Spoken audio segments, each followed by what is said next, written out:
You have to be crazy, absolutely crazy, to imagine the what has happened.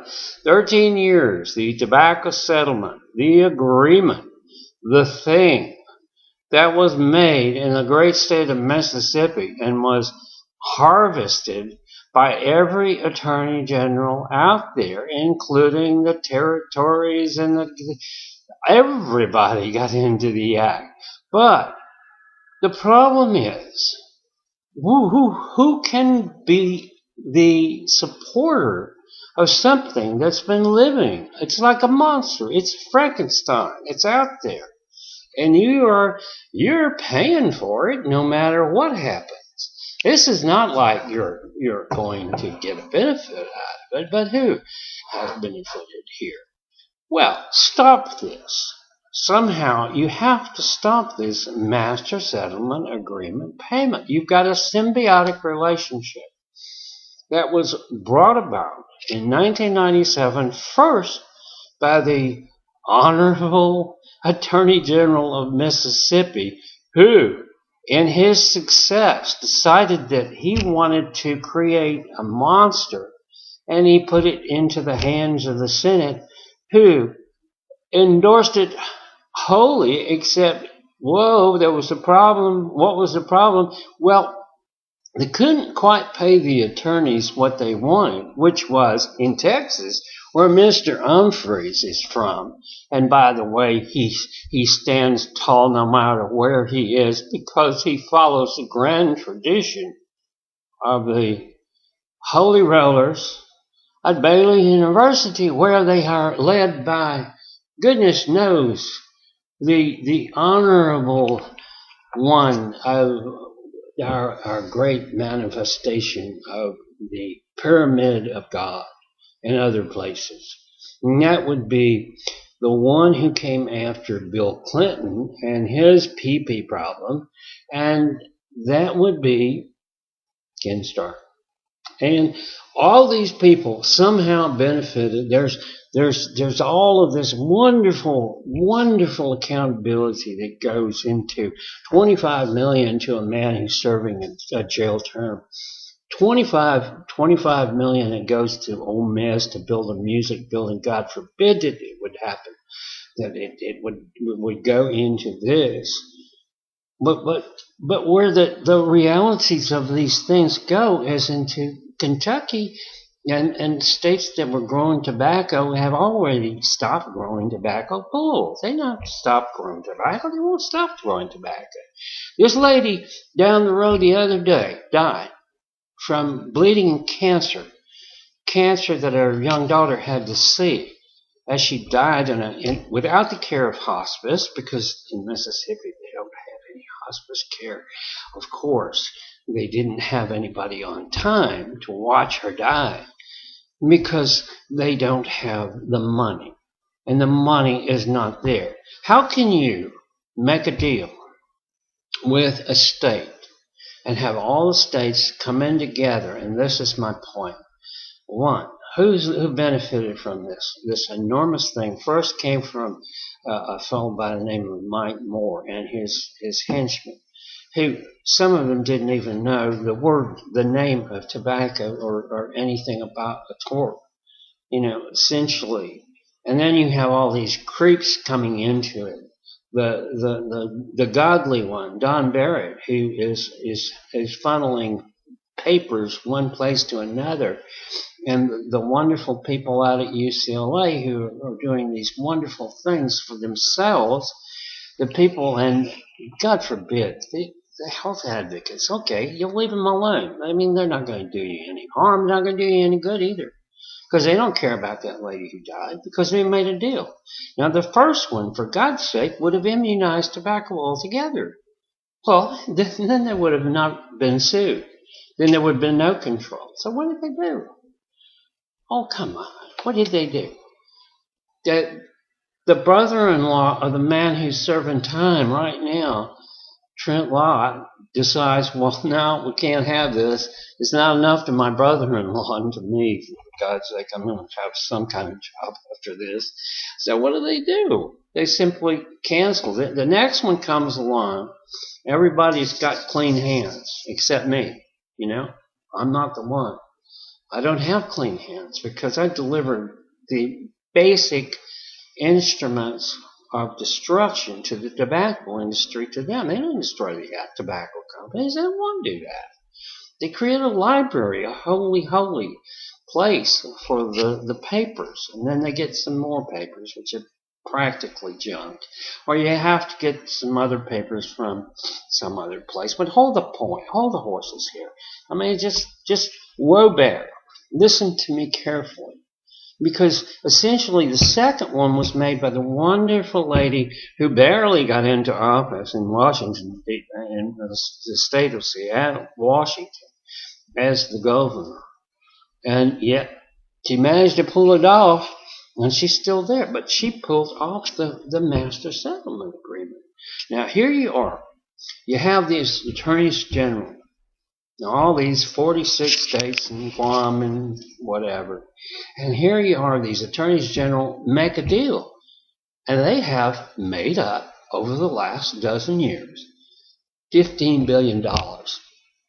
That's $15 billion that they've trashed into their pool, their windfall, whatever it is. What's the deal? The lady still has cancer down the road. She died, bled out. Her 17-year-old daughter had watched her. Women have cancer. It's the biggest disease. In 1964, there was no such thing as cancer in women, because that's what the tobacco companies told them, and that's what the Surgeon General put in the Surgeon General report, which, by the way, I have read word for word every piece in it, and I know who was there.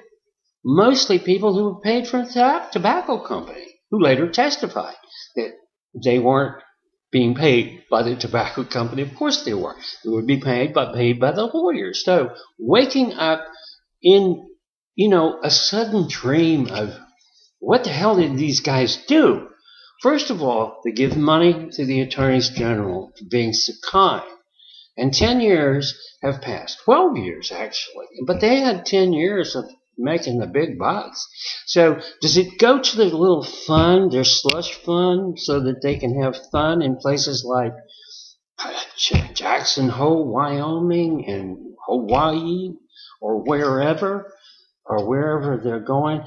The rest of it went to, well, we won't complain too much about Mr. Humphreys if we can say one thing about him. He's not in jail. Okay, well, and actually the truth is the other guys wouldn't be in jail. The two of them, one doesn't deserve it, the other one certainly does. But then again, that was a totally different matter. But then they should all go to jail for what they've done. They've created a symbiotic relationship. Carefully listen to me here. They created a relationship between the tobacco industry, ever growing, larger and larger, and the states. Each state has a relationship with the tobacco industry whereby they promise to have new smokers and create another generation of smokers. If they don't come from the young, they'll come from the stupid. And the stupid are always around. And I have been there. I know. Okay, I admit it. There's no question about it. It's a very tempting form of euthanasia. And that's exactly what these jackpot people have created. The lawyers made billions of dollars. That's okay.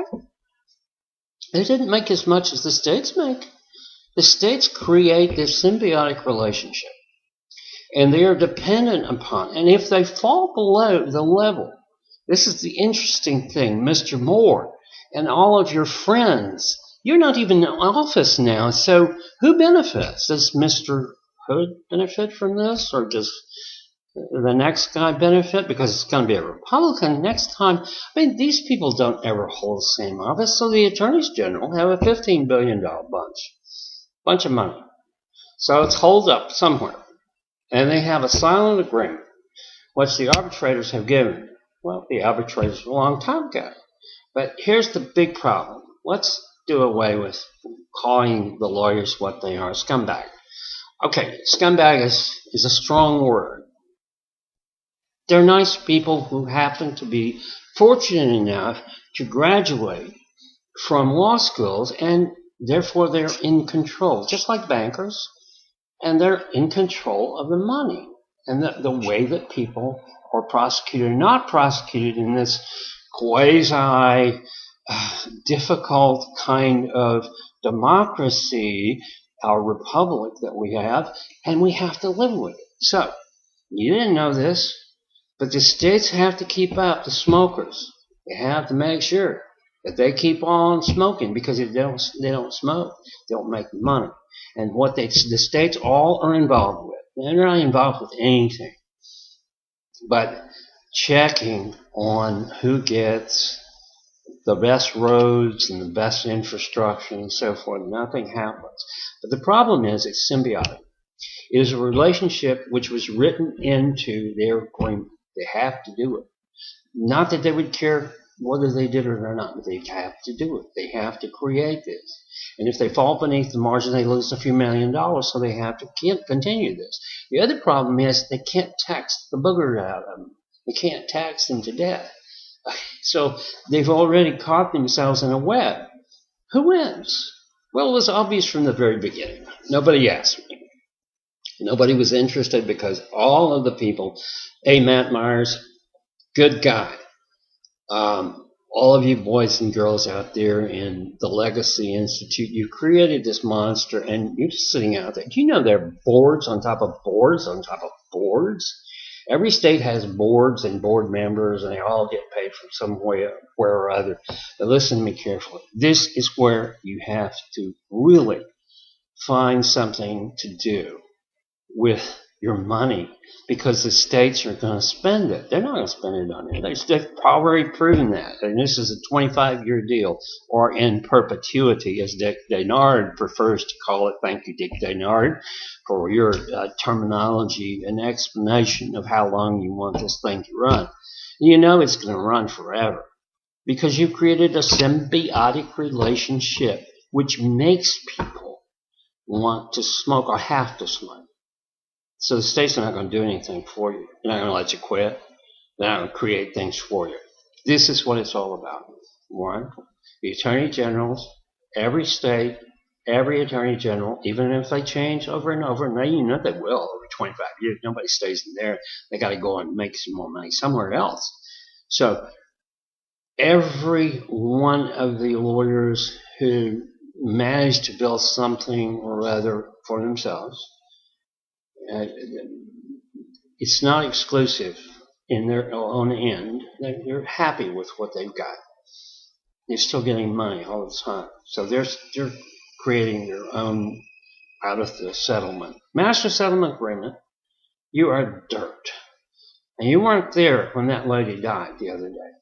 But out of the situation which applies to the dead and dying from the last 12 years, the cancer statistics are up.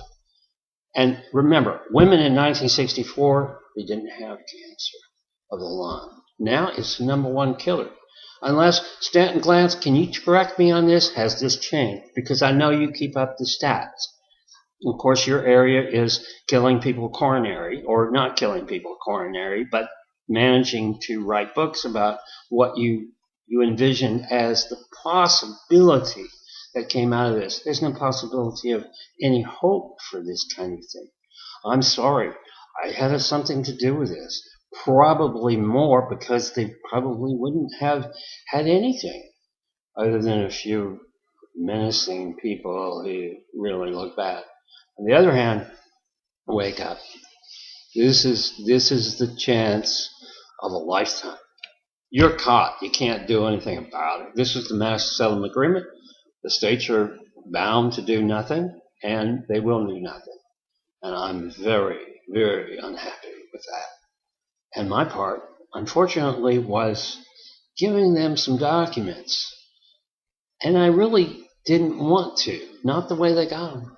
Nevertheless, they did. And I'm very sorry that I participated in that. And it's really, really bad. The symbiotic relationship between the states and the tobacco companies and the attorney general. That's the way it is. Thank you. I'm Merrill Williams. Check me out.